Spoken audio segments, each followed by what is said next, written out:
Assalamualaikum warahmatullahi wabarakatuh. Hello girls, meet me again in English class. Today we will talk about if conditional, but it's the other function of if that is not only as a conditional sentence that we have learned before in other videos. Today we will talk about if conditional followed by reminder, if conditional followed by suggestion, and if conditional followed by imperative. What are they and how to make if conditional, if clause followed by them? Let's check it out. First, if clause followed by reminder. Reminder itu apa sih? Reminder itu kan pengingat. Apa hubungannya kalimat pengandaian dengan pengingat? Apa ya kira-kira? What do you think? Okay, let's see. If clause plus reminder. What is the function? It is a conditional sentences that is used to remind someone about something related to the truth, fact, and everyday events. It means that if clause-nya itu, conditional sentences-nya itu diikuti oleh pengingat yang gunanya untuk mengingatkan seseorang tentang sesuatu yang berhubungan dengan fakta, kebenaran, ataupun kegiatan sehari-hari. Contohnya, kita ngomong, if you break the things in supermarket or in the mall, you have to buy it.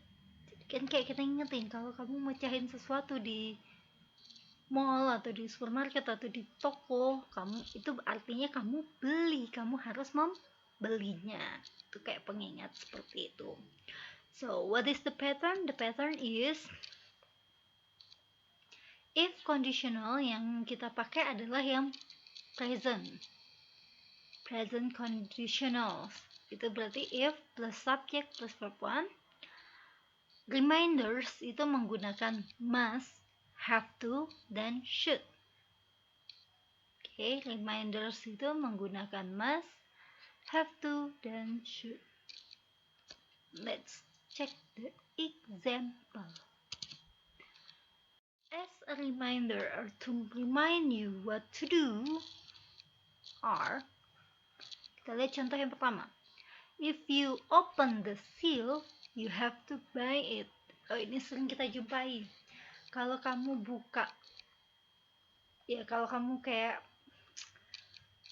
di supermarket, kalau kamu udah buka bungkusnya, berarti kamu harus membelinya. Kalau yang kedua, kita lihat contohnya di sini. If he wants to wake up at night for tahajud, he must sleep early. Itu kan nggak mungkin, kita cuma ngingetin kalau kamu mau bangun tahajud ya kamu harus tidur lebih awal. Nggak mungkin kalau kamu tidur jam 1 kamu bisa bangun untuk sholat tahajud. Oke, next. Contoh berikutnya adalah if they make this place dirty, they have to clean it.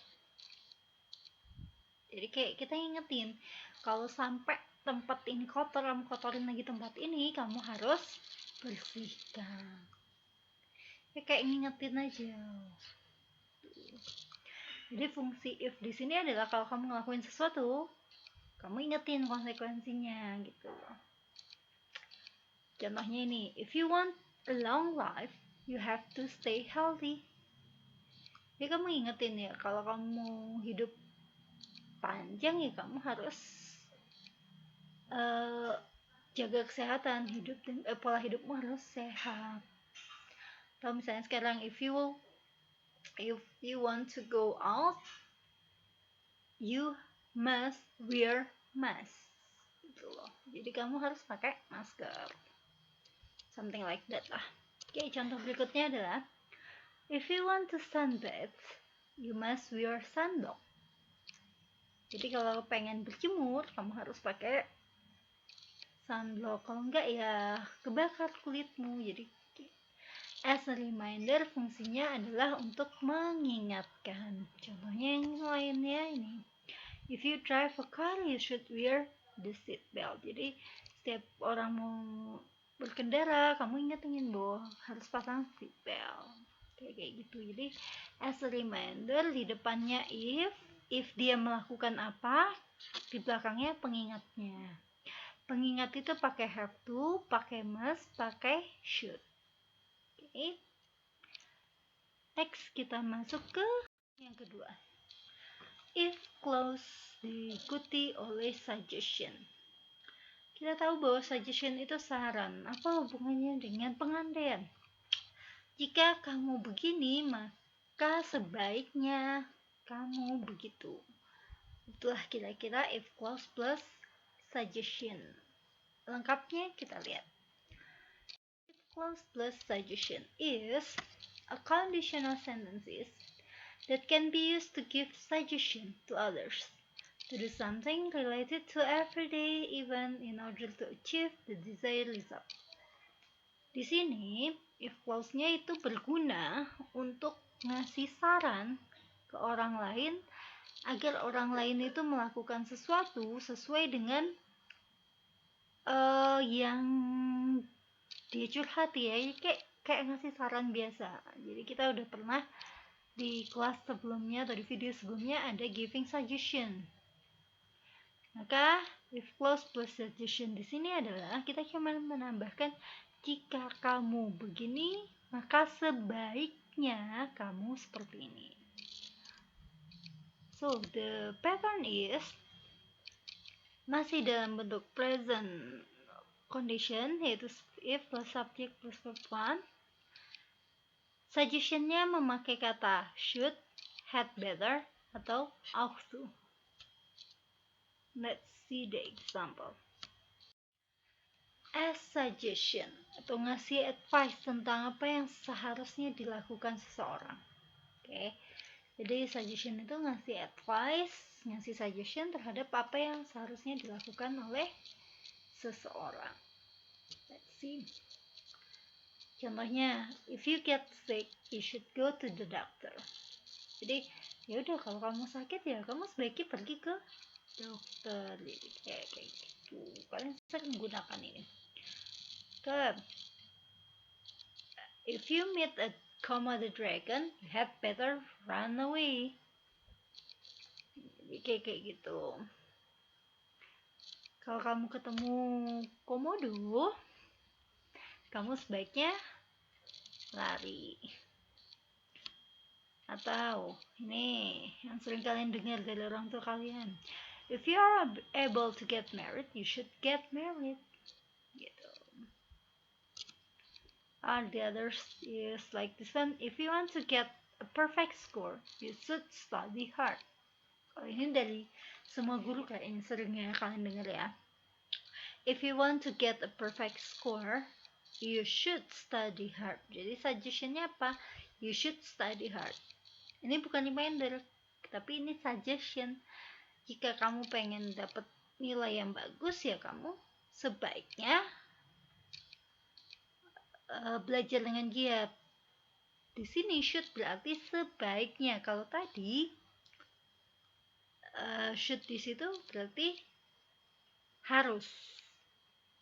Kalau should di sini seharusnya atau sebaiknya. Beda ya dengan yang reminders tadi. Oke, lihat contoh berikutnya. If you want to improve your listening skill, you had better listen to podcast. Jadi kalau kamu pengen listening skill kamu bagus, sebaiknya kamu sering-sering ngedenger podcast. Or the last example is, if you want to get up early, you ought to set an alarm. Jadi ini bukan reminder, tapi ini suggestion. Jadi kalau kamu pengen bangun lebih awal, kamu sebaiknya, bukan mengingatkan. Kalau mengingatkan kamu harus Tapi kalau ini hanya saran, kamu sebaiknya atau seharusnya nge-set alarm. Jadi suggestion dengan reminder itu beda. Kalau reminders itu mengingatkan seseorang untuk melakukan sesuatu atau mengingatkan seseorang tentang konsekuensi dari kelakuannya. Sedangkan suggestion hanya ngasih saran tentang apa yang sebaiknya dilakukan oleh seseorang. Right? So, the third one. Clause followed by imperative. Imperatif itu apa sih? Imperatif itu adalah kalimat perintah. Kayak open the door, take an aspirin, pay attention, atau yang negatifnya pakai don't touch it, don't play, don't open, don't put, kayak gitu. See? Jadi kalau if clause diikuti dengan imperatif, bentuknya seperti apa? Let's see. If clause followed by imperative artinya conditional sentences that can be used to give instruction to the others to do something. Jadi imperatif itu ngasih instruksi. Jadi conditional di sini gunanya untuk ngasih instruksi kepada orang lain untuk melakukan sesuatu. Contohnya, jika kamu keluar tutup pintu. Jika kamu mau pergi matikan semua lampu, kayak gitu. So, the pattern is beda sendiri ya. Present clause, present conditional if verb subject verb 1 langsung di followed by verb 1. Jadi imperatifnya langsung imperatif, jadi nggak perlu pakai subjeknya. Okay, let's see the examples. So, as imperative means to tell someone how to do something or to tell someone to do something or not to do something. Jadi ada dua ya, melakukan sesuatu atau tidak melakukan sesuatu. Contohnya, yang pertama, if you love her, marry her. Jika kamu sayang sama dia, ya nikahi dia. Contoh yang kedua, if the food is fully cooked, serve it while warm. Kalau makanannya sudah matang, sajikan selagi hangat. Jadi ini kalian bisa lihat di sini bahwa setelah if conditional langsung diikuti oleh imperative words-nya. Langsung diikuti oleh verb satunya. Tidak perlu pakai subjek lagi. The third one, if he calls, tell me immediately. Ya. Kalau dia telepon, kasih tahu, kabari aku langsung. Jadi setelah if itu langsung diikuti oleh kata kerja. If you go to Australia, send me a postcard. Kalau kamu pergi ke Australia, kirimi aku. Langsung kata kerja, kirimi aku. Next, if you go to the supermarket, bring back. Bawakan. Bawakan pulang. Itu kan kata kerja. Jadi setelah if langsung diikuti oleh kata kerja. If Mike comes, call me. Langsung jika Mike datang, telepon saya. Jadi langsung call me. Jadi di atas tadi saya contohkan beberapa yang to do something, tapi ini juga ada yang don't ya. If you drink, don't drive. Jadi kalau kamu minum, kalau kamu mabuk, jangan nyetir. Next, if you want to come, call me before 5. Jadi kalau kamu mau datang, telepon saya sebelum jam 5. Right? Kalian lihat bedanya? Di imperatif ini setelah if langsung diikuti oleh kata kerja. Jadi makanya itu langsung maka kerja. Langsung perintah atau larangan. Right? Jadi langsung diikuti oleh perintah atau larangan. Okay guys, that's all about if conditional. So kita ulang sedikit, kita ambil kesimpulannya. if followed by reminders means that kita ngingetin orang tentang konsekuensi, tentang apa yang harus dia lakukan jika dia begitu. Oke. Itu kata sesudah if conditional itu diikuti oleh subjek. Kata kuncinya adalah must, have to, dan should.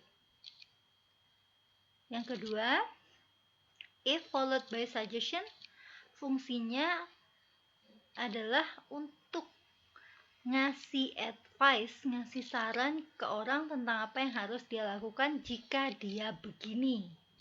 Jika dia titik-titik, maka dia sebaiknya atau seharusnya titik-titik.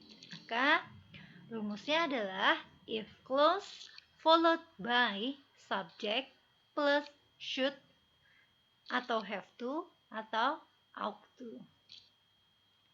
And the last, if clause followed by imperative, itu gunanya untuk ngasih perintah atau larangan kepada seseorang jika dia titik-titik.